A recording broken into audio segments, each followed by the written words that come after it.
Hello student, today we will discuss about basic behavioral and architectural modeling.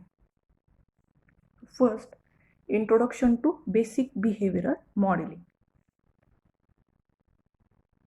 Behavior binds the structure of objects with their attributes and relationship so that the objects can meet their responsibility. Object orientation focuses on how data and behavior relate under a single class. Emphasis on the object naturally obscure how objects are associated and how their behavior is defined in detail. Behavior modeling was developed for the most part independently of object orientation. Behavioral model describe the interaction in the system. In short, it represents the interaction among the structural diagram. Behavioral modeling shows the dynamic nature of the system.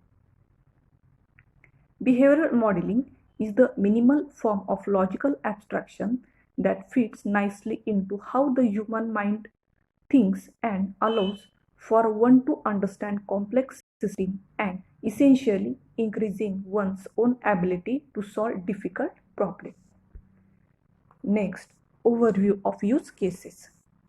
A use case specifies the behavior of a system or a part of a system. Use case is a description of a set of sequences of actions, including variants, that a system performs to yield an observable result of value to an actor. Graphically, a use case is rendered as an ellipse. Every interesting system interacts with human or automated actors that use that every system for some purpose, and those actors expect that system to behave in predictable ways. A use case represents a functional requirement of the system. A use case involves the interaction of actors and the system. An actor represents a coherent set of roles that users of use cases play when interacting with these use cases. An actor can be human or they can be automated system. Use case can be applied to whole system. It can be applied to part of a system including subsystem and even individual classes and interfaces.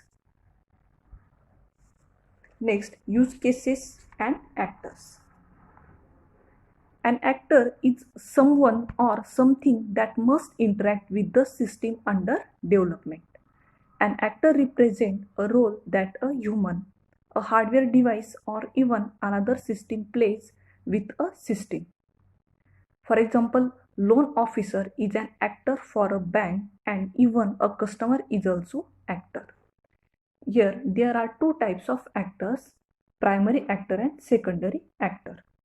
Primary actor, system delivers services after getting call from actor, and secondary actor, system need help of actor for performing services called by primary actor. Actors are used in models which are not actually part of the system but they live outside the system. We can define general kind of actors like customer and specialize them such as commercial customer using generalization relationship. Actors may be connected to use cases only by association. Next, use cases and flow events.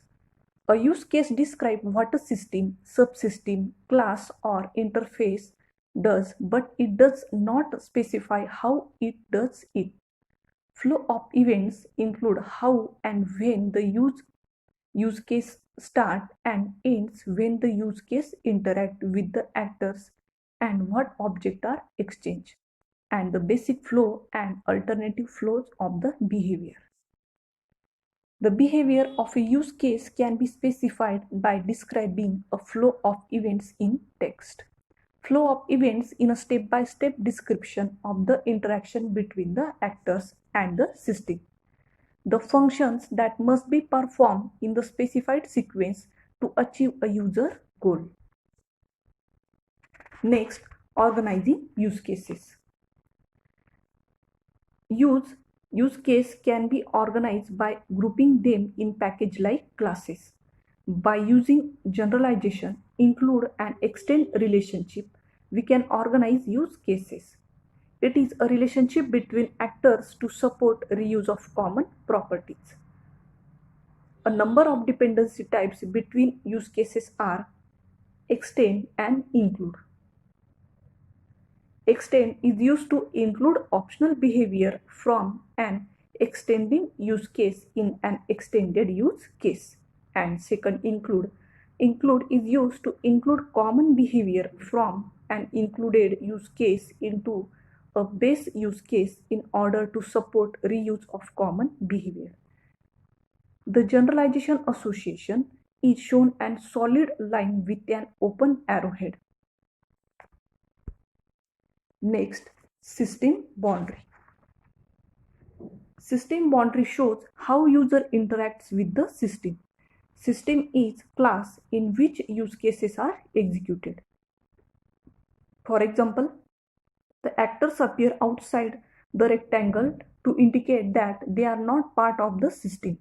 Any external entity that interacts with the system, including another system, is an actor by definition.